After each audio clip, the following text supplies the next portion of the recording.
წმინდა ალექსანდრე ნეველის სახელობის ტაძრის წინამძღვარი, თეოლოგიისა და ფილოლოგიის დოქტორი, გელათის მეცნიერებათა აკადემიის აკადემიკოსი დეკანოზი ბიძინა გუნია შემოგვიერთდა. დაგლოცეთ მამა ბიძინა, მადლობა ჩვენთან მობრძანებისთვის. მერთან დაგლოცეთ და გაგახარეთ. დღეს ჩვენ გვინდა ვისაუბროთ ზიარების საიდუმლოს შესახებ. ეს ის თემა, რომელსაც ცხადია, ხშირად ვუბრუნდებით, ხშირად ვსაუბრობთ ხოლმე ამ თემაზე და ვიდრე შეკითხვას დაგისვამთ, მინდა რომ ჩვენი პატრიარქის უწმინდესისა და უნეტარესის ილიამ მეორის ქადაგებიდან პატარა ამონარიდი წავიკითხოთ, სწორედ ზიარების საიდუმლოსთან დაკავშირებით. წმინდა ზიარება ის დიდი საიდუმლოა, რომელსაც ადამიანის ცოდვათა სიღრმედგან, ჯოჯოხეთიდან ამოყვანა ძალუძს. ხშირად მორწმუნე ადამიანები იმ მიზეზით, რომ ღირსნი არ არიან ზიარების მიღებისა, იშვიათად რამდენიმე წელიწადში ერთხელ ეზიარებიან. რა თქმა უნდა, ადამიანის ზიარებისთვის აუცილებლად უნდა მოემზადოს, მაგრამ ნუ დაგვავიწყდება, რომ ჩვენ ვერასდროს ვერ მოვემზადებით ისე, რომ იესო ქრისტეს სისხლისა და ხორცის მიღების ღირსნი ვიყოთ. მთავარი არ დავკარგოთ განცდა თვისთა ცოდვათა უღირსობის გრძნობა და იმედი იმისა, რომ მოწყალე და კაცმოყარე ღმერთი ცოდვებს შეგვინდობს. ვისაც საკუთარი ცოდვების განცდა და ღვთისმსახურება აქვს, ის უნდა მივიდეს წმინდა ზიარებასთან. ეს იყო ფრაგმენტი ჩვენი პატრიარქის ქადაგებიდან და ჩვენ სწორედ აი ამ თემებზე გვინდა რომ ვისაუბროთ, როგორ უნდა მოემზადოს ადამიანის ზიარებისთვის, რა არის ზიარების საიდუმლოს არსი და თქვათ აი ეს თემა სწორედ რაც უწმინდესის ქადაგების ფრაგმენტში იყო ნახსენები, რომ ზოგჯერ ადამიანი რატომღაც ხიბლის თუ ამპარტავნების გამო მუდმივად ამბობს, რომ ის არ არის ღირსი ზიარებისა და ამის გამო თავს იკავებს მიახლოს ამ წმინდა საიდუმლოს. აი თავდაპირველად მინდა გთხოვოთ, რომ არსი განგვიმარტოთ კიდევ ერთხელ ჩვენ და ჩვენს მაყურებელს ამ საიდუმლოს. განკაცებული მაცხოვარი ჯვარცმამდე რამოდენიმე დღით ადრე, ანუ დიდ ხუჩაბად საიდუმლოს ერობაზე აწესებს ამ მართლაც უდიდეს საიდუმლოს. რა თქმა უნდა, უფალი მოვიდა ცოდვილთა გამოსახსნელად და ნამდვილად არავინ არ არის ღირსი ზიარებისა. თუ არა უფლის საოცარი გულმოწყალება, მისი კაცთმოყვარება და მისი ესე იგი მოწოდება, მოვედით ჩემ და ყოველი მაშვრალი და ტვირთმძიმენი და მე განგისვენო თქვენ. დიახაც, როდესაც საიდუმლოს ერობაზე მან აღასრულა ყოველივე, რაც ზიარების, ანუ ევქარისტია არის სამადლობელი. ეხებოდა მან რა თქმა უნდა ყველაზე კარგად უწყის დაცემული ადამიანის მდგომარეობა. და ამიტომაც დააწესა ამ დაცემული მდგომარეობიდან გამოსასვლელად ეს უდიდესი საიდუმლო. მე მახსენდება ღირსი იუსტინე პოპოვიჩის საოცარი სიტყვები ზიარებასთან დაკავშირებით.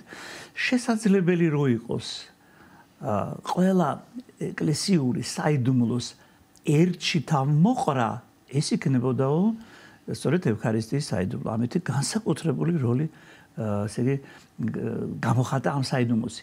დიახაც მეც შემხედრიან ადამიანები, რომლებიც ფიქრობენ, რომ მე ღირსი არა ვარ და ასე შემდეგ. ამ მის აზრებს იქამდეც მეუყვანია, რომ მე ეზარება ტაძარში მოსვლაც, ლოცვების საკითხვას და ასე შემდეგ, რომ ეშმაკმა მთავარს აცდინა რა, მე დანარჩენებსაც ესეთ მეაყოლებს. რა თქმა უნდა, ადამიანი უნდა ეზიაროს უპირველეს ყოვლისა მოძღვრის კურთხევით. ყოვლა დაუშვებელია რომ პიროვნება მივიდეს ეზიაროს და მე უთხრას მოძღვარს რომ ეზიარე ხო.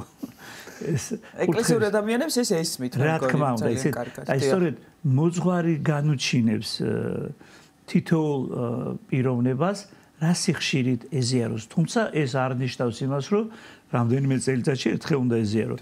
მე მახსენდება ერთ-ერთი თანამედროვე მამის შეგონება, რომ სამრევლო ტაძრებში კვირაში ისე უკაცრავად თვეში ორჯერ ზიარება არის საკმაოდ მიღებული, თუმცა თუ დღესასწაულები გადაება ერთმანეთს ისე მოძღვრის კურთხევით, მე მახსენდება როდესაც მე სექაროსანი გახდით ვნების შვიდეულში აუცილებლად ჯერ ხო ბზობას ვეზიარებოდით, ეს ვნების შვიდეულს არ ეხება და შემდეგ რახან მე დავითნეობდით იყო შემთხვევაში პირველ შეწირულებზე ორშაბათს, სამშაბათს მე დიდ ხუჩაბათს აუცილებლად ვეზიარებოდით, დიდ შაბათს და დამაგვირგვინებელი დიახ, მაგრამ ეს იყო განსაკუთრებული გარემოება, ასე რომ აუცილებელია ადამიანი მთელი თავისი შესაძლებლობის ფარგლებში მოემზადოს. მოდი გავმარტოთ რა არის შესაძლებლობა და ძალიანაც რო არ გავართულოთ. პირველ კლასელს მოითხოვება ის სასათანადო ცოდნა, რომელიც გაცილებით მცირეა, ვიდრე ის მოეთხოვა მე-10 კლასის. ასე რომ თუ პიროვნება იზრდება სულიერად, მისთვისაც ეს მომზადების დონეც იხვეწება, უფრო მაღდება და უფრო მეტისდება. რა თქმა უნდა, ზიარებას წინ უნდა უძღოდეს გარდა ლოცვებისა, აღსარების სინანული საერთოდ აღსარება უნდა თქვას, მოინანიოს, არ დამალოს გულში რაც აქვს ყველაფერი, გულწრფელად უთხრას მოძღვარს და მოძღვარი განუჩინებს მას ამის შემდეგ ზიარებაზე.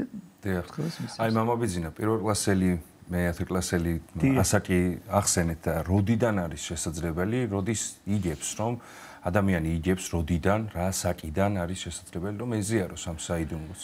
ღირსი გახდეს იგივე, ხომ ღირს ვერავინ ვიქნებით, ბუნებრივია ეს უკვე ახსენეთ და გასაგებია, თუმცა აი იმ დონეზე გაგებით, რომ საკუთარ ასაკიდან გამომდინარე მიხვდეს, რომ ის ღირსია მზიარების საიდუმლოს და გაიგოს, რასთან აქვს საქმე.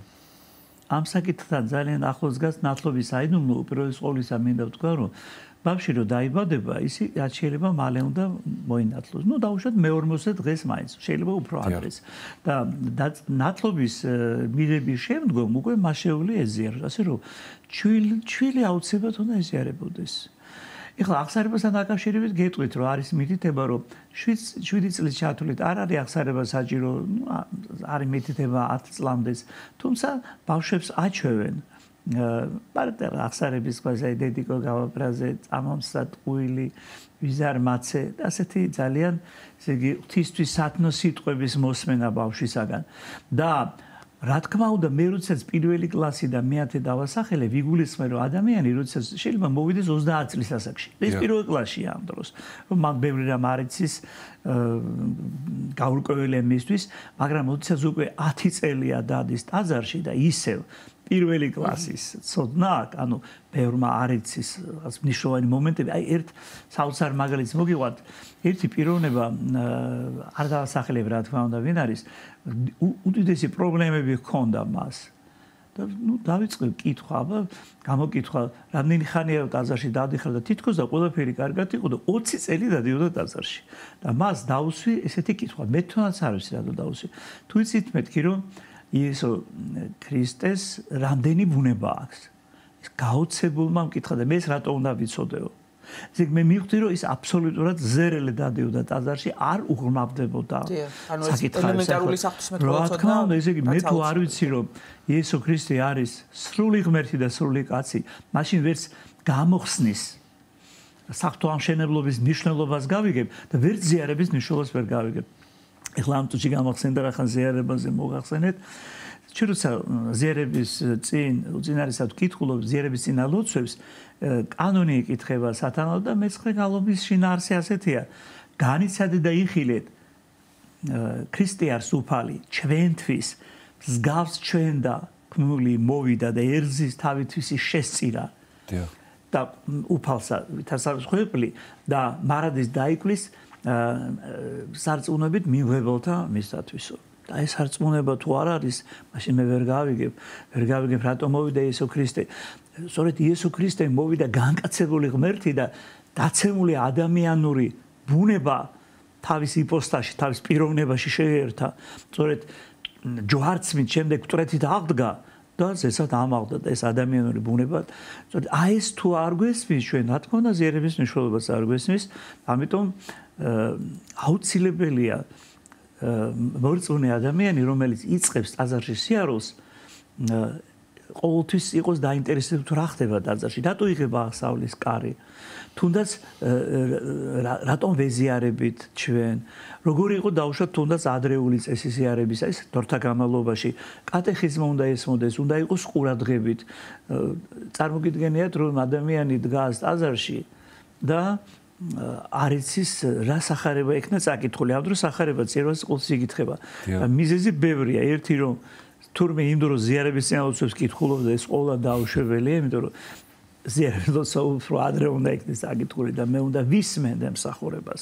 რა თქმა უნდა ეს უდიერად მაზიარებლობას ნიშნავს და მე მახსენდება კორინთელთა მიმართ ეპისტოლეში, რომ ის ადამიანი, ვინც უდებებით მომზადებლად ეზიარებიან, აი მე ესენი ავათაც ხდებიან და ბევრი ჩაწოლი და წვებიან და ასე შემდეგ. საშიშია მიახლება რა თქმა უნდა დიდი კადნიერება ეს როგორ შეიძლება პირიქით მაქსიმალურად უნდა იყო მობილიზებული არაფერი გამოგჩეს.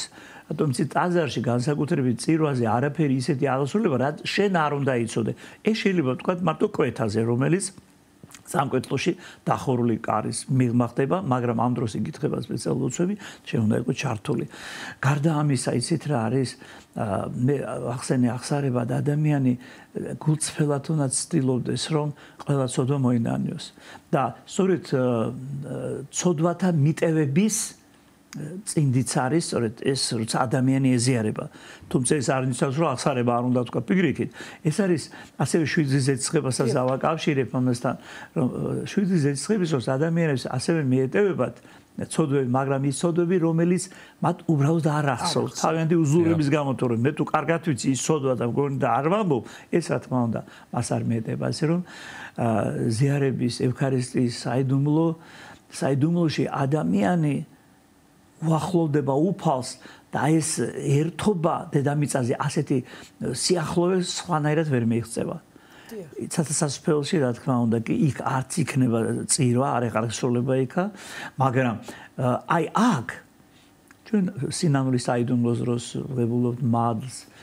ღებულობთ მადლს ქორწინების საიდუმლოში, რომელიც მე ადამიანებს ეხმარებათ ღირსეულად ატარონ ეს ქმრის და ცოლის სახელი და შვილები აღზარდონ, მაგრამ ზიარების საიდუმლოში ისეთი სიახლოვე ხდება ადამიანისა უფალთან, ჩვენ მაცხოვრის წმინდა ხორცს და სისხლს ვეზიარებით და ამის ღირსი რო ხარ. მე მახსენდება თქვენ მისი უწმინდესობის ამონადი წაიკითხეთ მისი ქადაგებიდან, რომ იუდა ასეთ მდგომარეობაში იმიტომაც ჩავარდა, რომ საიდუმლოს ერობაზე მან მადლობა არ შეწირა უფალს. სამადლობელი ლოცვა და ყოველთვის ესე უწმინდესი ხას უსვამდა ამას, რომ ჩვენ წირვის დასრულების შემდეგ აუცილებლად უნდა მოვისმინოთ თითქმის ყველა ტაძარში. ეს ხმამაღლა იკითხება შემდეგ ეს ლოცვა, ყველა უნდა ვუსმინოთ, რომ მადლობა შევწიროთ უფალს. რათა ასეთი დიდი საიდუმლოს, ასეთი დიდი მადლის თანაზიარების ღირსი გაგვხადა. მამაბიძინა, ზოგჯერ ხდება ხოლმე ისე რომ ადამიანი, რომელიც აი ეკლესიურია, მაზიარებელი, აღსარებელია და მოძღვარი ეტყვის, რომ ახლა არ ეზიარო, თქვათ, რაღაც აღსარებიდან გამომდინარე, ისე გაგულისდება და რაღაცნაირად ისე ვისხანებაში ჩავარდება, აი თქვენ ბრძანეთ, რომ მოძღვრის კურთხევის გარეშე ცხადი არ შეიძლება, ხო, არ უნდა ეზიარო.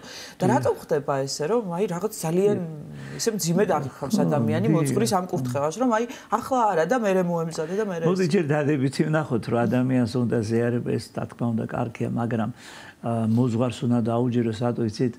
მოძღვარი ხედავს მის სულიერ მდგომარეობას. დავუშვათ აი ერთ კონკრეტულ მაგალითს ვიტყვი, არავის არ დავასახლებ.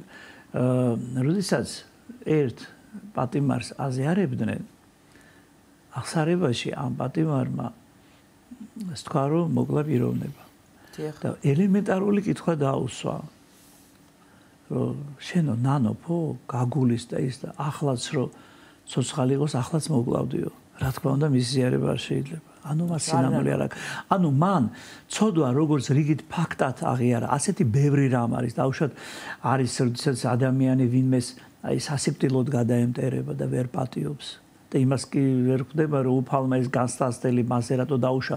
იმიტომ კი არ დაუშვა, რომ ის გამოსწორ, შე რო გამოსწორ, ხო? ეს არ გესმის. აი ხშირად არის შემთხვევა, რომ მშობელს გაებუტება შვილი ან პირიქით ხდება და შეურიგებლობა არის. მე შემთხვევასაც გავიხსენე, როდესაც ქალბატონი მეუნებოდა რა ვქნა მამაო 30 წელი ეკლესიის მრევლი ვარო და ვერ პატიებოდ ჩემს რძალს რაღაცა ნახეთ. მე ვთხარი გაჩერდი არ გინდა მეთქი. ამას ჯობია რომ ვთქვათ ერთად მამაო ჩვენ და იცი მეთქი მამაო ჩვენ ისე ეწყინა როგორ მე 30 წელი დავდერ მამაო ჩვენ არ ისე მეთქი მე ვიცი რომ იცი და მოდი ხატად თქვით მეთქი და ჯუჯღუნეთ დაიწყო ამ საოცარი ისე მომიტევე როგორც ხო და დამომიტევენ ჩვენ თანადადენ ჩვენი და გავაჩერე ნახე მეთქი შერასევედრები უფალს რომ მომიტევენ ჩვენ თანადადენი ჩვენი ვითარცა ჩვენ მიუტევებთ და შე რო არ უტევებ მე ვთხარი როგორ მეთქის ვინმე ამაზე კი არ დავფიქრებულა რომ ხო და ისიც რა ჩვენ არ უნდა ვიყოთ მექანიკურნი როდესაც ბარძიმი გამობრძანდება ამბიონზე და მოძღვარი ესე იგი მიგვითითებს და გვეუბნება რომ შიშით აღთისათა სარწმუნოებით და სიყვარულით მოვედით ასე უნდა მოხვიდე უნდა ქონდეს შიში ღვთისა ყველაფერს უნდა პატიობდე რა თქმა უნდა ესე იგი თუ ვინმეს რაიმეს არ პატიობ ჩათვალე რომ შეცდაჩები ღვთისგან რაღაც ესე იგი იმიტომ რომ რასაც ყავთ ის მიუწყავ იმსაც ყავთ მიეწყობა ეს ყველაფერი უკავშირდება ყველაზე მთავარს ახლა რა მინდა აღნიშნო იცით მითითებები არის როდესაც ადამიანი კვდება და იგი ითხოვს ზიარებას გუდელს არ აქვს ყველა საქმე უნდა დაუტევოს უნდა წავიდეს ერთადერთია რომ აი თუ ეს წირვაზე რომელი ქერუბიმთამდე ხდება უნდა დაუტევოს წირვა წავიდეს აზიაროს თუ რომელი ქერუბითა შემდეგ რაღაც გამოსავალი უნდა მოიძებნოს იმიტომ რომ ნათლობით შეუულია დიაკონმას მონათლოს ადამიანი მოკლე ფორმულით ერის კაცმან შეიძლება მონათლოს თვითონაც უნდა იყოს მონათლული მაგრამ ზიარება მხოლოდ ღვთის ეპისკოპოსის ხელით უნდა მიიღოს უბრალოდ მეცაც გეტყვით ჩვენ ქართველები სულ ბრძოლაში ვატარებდით ხო ესეთი ვიცავდით ჩვენ ქვეყანას ვიცავდით ჩვენ სარწმუნოებას ვიცავდით მამულს და ბრძოლის წინ ყოველთვის ვეზიარებოდით და იყო შემთხვევები როდესაც ამის საშუალება რო არ იყო და მიწას აიღებდნენ და იმითი ეზიარებოდნენ ხო პატრიარქმა თქვა რომ ჩვენი მიწა ჩვენი წინაპრების სისხლით არის გაშღენთილი და ეს არის წმინდა მამა ბიძინა აი წეგან გონება გაფანტულობაზე საუბრობთ და ისევ რომ დაუბრუნდეთ ამ საკითხს რა შეიძლება იყოს ამის გამომწვევი მიზეზი აი იდეაში სინამდვილეში აზრი თავარი ის არის რომ ადამიანი მიდის ადამიანები მივდივართ ტაძარში იმისთვის რომ თავიდან ბოლომდე უნდა მოვისმინოთ წირვა რომელიც ახარება იკითხება ვთქვათ აღსარება ვეზიაროთ იგივე რაზეც ახლა ვსაუბრობთ რა არის ამის გამომწვევი მიზეზი რომ ხშირ შემთხვევაში სამწუხაროდ არ ვესწრებით წირვას ბოლომდე და ვესწრებით შეიძლება თუმცა არ ვიაზრებთ მის სინამდვილეს რა არის სინამდვილეში მისი მთავარი სათქმელი მიზეზი მრავალია და ერთ-ერთს დავასახელებ ისეთ უფალი ერთგან გვეუბნება ეძიებდით პირველად სასუფეველს მაგრამ თისასაც იმართეს ამის აი ეს გვავიწყდება მე რომ ტაძარში შევდივარ უნდა მახსოვდეს რომ მე ჩემი ცნობიერება უნდა მოიცავდეს დროის საოცარ დიდ მასშტაბს რომელიც ეხება სამოთხისეულ ყოფას და სასუფევლისკენ მიმავალ გზას თუ მე სასუფეველში დამკვიდრება მარადიულად ნეტარ მდგომარეობაში უფალთან ყოფნა არ მინდა მაშინ ჩემთვის ეს ყველაფერი მომხმარებლური დამოკიდებულება არის ეს ყველაფერი ანუ მე ტაძარში იმიტომ მივედი რომ ჩემი შვილი გამოჯამთელდეს მე ტაძარში იმიტომ მივედი რომ სამსახური იშოვოს მატერიალური სიკეთე რა შესაქმეს ის რომ რა თქმა უნდა შეიძლება ადამიანმა ეს ითხოვოს მაგრამ ეს არ არის პირველი სათხოვარი თავარი არის აი ეძიებდით პირველად სასწაულს ის როდესაც ადამიანი ტაძარშიც კი გამიწიერებული სულიერი მდგომარეობა და გამიწიერებული ხედვით არის ეს ამძიმებს სიტუაციას. ამიტომ არის რომ ჩემთვის ნაკლებ ფასეულია ესეთვის მოვლენა და მით უმეტეს სახარებას. ესე იგი მე თავს ვაძლევ იმის უფლებას რომ სახარება არ მოვისმინო, იმიტომ რომ ალბათ ძალიან იშვიათია რომ ადამიანმა მოისმინოს სახარება და ორი სიტყვა მაინც ვერ გაიგოს ეს უწარმოუდგენელია. უფრო მძიმე შემთხვევებსაც აქვს ადგილი ცით სახარება ხო არ იცის და არ იცის რომ იმ დღეს დაუშვათ წმინდა ნიკოლოზის სენების დღეა და უბრალოდ მოვიდა. აი მე მქონია შემთხვევა, როდესაც მეზორის და ფარისეულის კვირა იყო და არ იცოდა რომ ეს კვირა იყო და ბრას მოდიხარ მაშინ. უბრალოდ მოხვედი რომ ეს დრო მონახე და წამოხვედი. ეს ყველა დაუშვებელია. უნდა მოემზადო. რას ნიშნავს მოემზადო? რომელიც მიდის სენება არის. ჯერეთი წინა დღეს დაუშვათ კვირას თუ ვეზიარები, წინა დღეს ანუ შაბათ საღამოს უნდა დავესრო. ზოგს გონია რომ ამის დასწრება არ არის აუცილებელი და ერთ კანონს წაიკითხავს და მეტი არაფერი. კი, მაგრამ იქ წირვალუცვაზე იმ წმინდანისადმი აღვლენილი უამრავი ტროპარი, დაზდებელი, სახარებაც მას ეკუთვნის, საგალობლები ეს ყველაფერი გამოვტოვე.